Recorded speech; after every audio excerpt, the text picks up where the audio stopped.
तत्वदर्शी संत रामपाल जी महाराज के अमृत वचन सर्व पवित्र धर्मों के पवित्र शास्त्रों के आधार पर। जैसे हमने बिजली के गुण सुने, बिजली इलेक्ट्रिसिटी के, और गुण खूब सुने हैं वो सत्य है।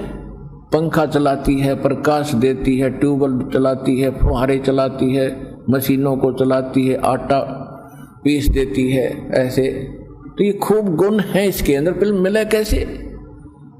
वो मिलने का तरीका इससे भिन्न है। कोई जानकार बतावेगा कि ऐसे ऐसे बिजली बोर्ड के ऑफिस में जाइए, वहाँ उनके टर्म एंड कंडीशन पूरी कीजिए और वहाँ से कनेक्शन लीजिए और वो लाभ उठाइए।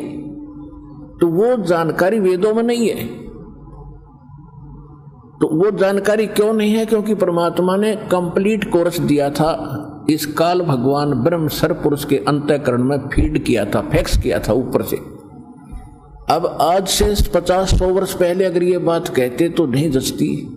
आज तो आप वैज्ञानिक तरीके से भी समझ सकते हैं कि कहाँ से कहाँ फिल्म आप डाउनलोड कर लेते हो, पूरा का पूरा प्रकरण किताब की किताब आप डाउनलोड करते हो, जबकि कोई वायर भी नहीं बीच में, इंटरनेट के माध्यम से।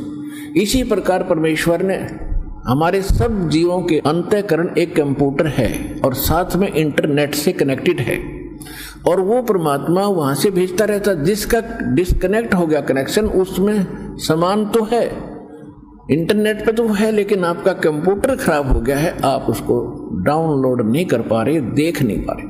तो ज्योत निरंजन के अंतःकरण कंप्यूटर में परमेश्वर ने पूरा ज्ञान दिया था। इसने ये 4 डाउनलोड कर लिए, वो 5वां छोड़ दिया जिसमें कंप्लीट कोर्स था। इसको डर रहता है कि इसको सच्चा ज्ञान हो गया यहाँ के प्राणी को, ये भाग जाएंगे, फिर यहाँ रहेगा कोई नहीं। जिस कारण से ये केवल मिसगाइड करता है, और वेदों को इसलिए दे दिए उसने वेदों को कि ये डटे रहेंगे कि भगवान का दिया हुआ है ये ज्ञान, और इसको पढ़ कर ये मस्त और व्यस्त रहेंगे।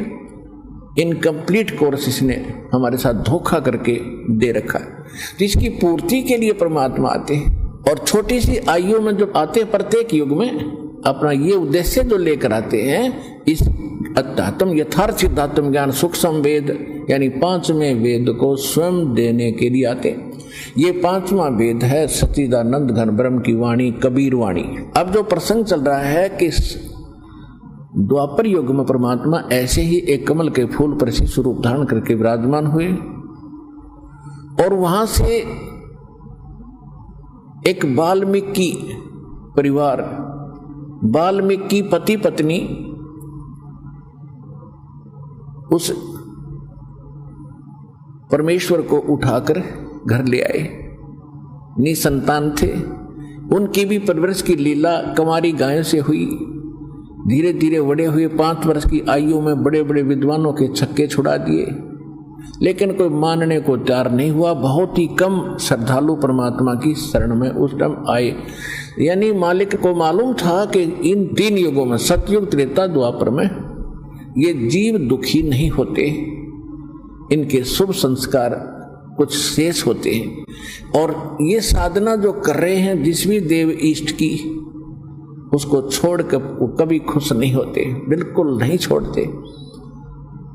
और काल ने यही प्रॉमिस भी करवाया था, परमात्मा से प्रतिज्ञा कराई थी कि 3 युगों में जीव कम ले जाना, और 4था युग जब कलयुग आवे तब तो शरण जीव बहु जावे, ऐसा वचन हर मोय दीजे, तब संसार गवन तुम कीजे। तो परमात्मा को मालूम था कि 3 युगों में ये प्राणी मेरे को नहीं पहचान पाओगे, मेरे बच्चे। और कलयुग में उसने खुद कह ही दिया, कलयुग में कितने ले जाना। उसको मालूम था कि कलयुग में इतने खराब कर दूंगा, इनको इतना कंडम कर दूंगा, विभाग कर दूंगा, इनके नारे नारे मजहब बना दूंगा, और तीर्थ व्रतों पर, मंदिर मस्जिदों में तक सीमित कर दूंगा। और जब कभी कोई परमात्मा का संदेश वाहक आएगा, कोई सुनेगा नहीं उसकी बातों को। और खुद उसने उसी समय कह भी दिया था भगवान को, जब प्रतिज्ञाबद्ध करके परमेश्वर से वचन ले लिए थे, जाओ जोग जीत संसारा, जीवन वन कहा तुम्हारा, पहले अंश हमारे जाई, पीछे अंश तुम्हारा आई।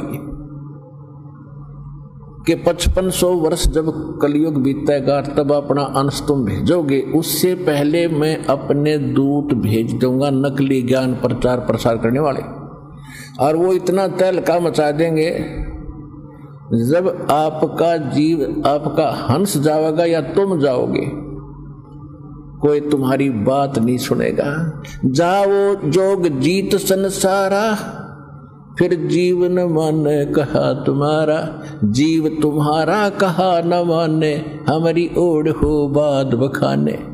कि जीव कोई भी तुम्हारी बात को नहीं मानेगा, तुम जो और भगवान बताओगे और स्थान बताओगे तब तक मैं इनको स्वर्ग तक ही सीमित कर दूंगा, बिस्त जन्नत हेवन इनके हृदय में इससे अधिक कोई बात ही नहीं होगी। और तुम बताओगे कि और कोई भगवान है और कोई ऐसा स्थान है, कोई नहीं सुनेगा, और मेरे अज्ञान के वकील बनकर तुम्हारे संत के साथ वो वाद विवाद किया करेंगे।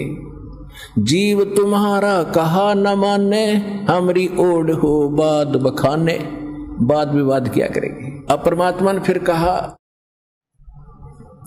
चौथा युग जब कलयुग आई, तब हम अपना अंश पठाई, घर घर देखियो बोध विचारा, सतनाम सब ठोर उचारा।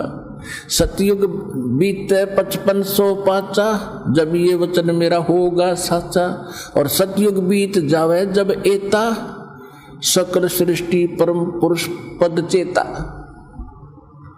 कि जब कलयुग 5505 वर्ष बीत जाएंगे, उस समय देखना पूरा विश्व ही, पूरी सृष्टि के प्राणी मेरे उस परम पद के जानकार होंगे। सबको पता होगा कि एक सतलोक है जहाँ से हम आए हैं, और ये मेरा वचन उस समय सत्य होगा जब 5505 वर्ष कलयुग बीत जाएगा।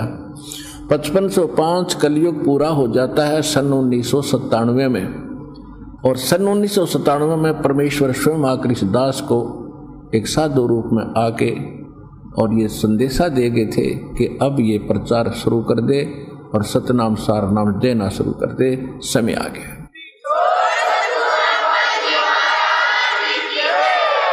तो अब ये पूरे विश्व में जाएगा, और पूरे विश्व में, पूरी पृथ्वी पर कुछ ही दिनों के बाद सतयुग जैसा माहौल होगा। अब देखो, आप आज यहाँ लगभग 1 लाख के आसपास भाई बहन श्रद्धालु उपस्थित हैं, और आप कैसे एडजस्ट हो, कैसा एक दूसरे से सहयोग दे रहे हो, कितना प्यार से आप बैठे हो। तो ऐसे ही आपका पूरे विश्व का ऐसा स्वभाव बनेगा। अब तो हम माया माया लूटने में लग रहे हैं, हमने गुट्टी यही पी है बचपन से लेकर आज तक। अब ये बताने वाला कोई मिला नहीं कि ये जहर है, और जो मिलना है तेरे मस्तिष्क में लिखा है, इससे अधिक कम हो ही नहीं सकता, कितने पैर पीट ले। और इससे अधिक कम करवाना है तो उस समर्थ की शरण में आ जा जिसके हाथ में कलम है, और वो कलम है कबीर गौड़ के पास, उस परम अक्षर ब्रह्म के पास, सारी सृष्टि के मालिक के पास।